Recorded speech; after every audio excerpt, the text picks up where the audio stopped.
तू तिकडे आहे का? हो मी इथेच होतो. तू टिफिन खाल्ला? हो खाल्ला नाही. अरे मला तुला गोष्ट सांगायची आहे रे.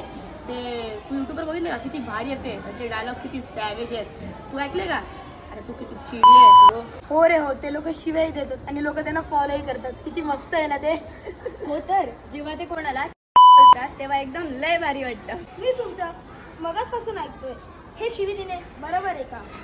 शिवी एक ट्रेंड चालू आहे, हे बरोबर आहे का? अरे चिल ब्रो, आजकाल सगळे असंच बोलतात. गंमत आहे रे.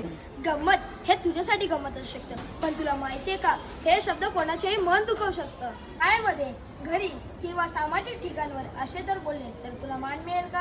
पण हे कलाकार खूप प्रसिद्ध आहेत, यांना भरपूर लोक फॉलो करतात. प्रसिद्ध असण्याचा अर्थ होत नाही, जे ते करतात बोलतात तेच योग्य आहे.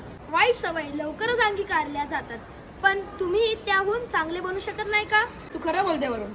कसलाच विचार न करता कुणाला कॉपी करणं किंवा फॉलो करणं चुकीचे आहे. जर आपण आज शिव्या द्यायला लागलो तर लहान मुलं पण आपल्याकडून तेच शिकतील ना, आणि हे चुकीचं आहे. Say no to bad words, right? हो नक्कीच, रिस्पेक्ट कमवा, शिव्या नाही. Say no to bad words, words R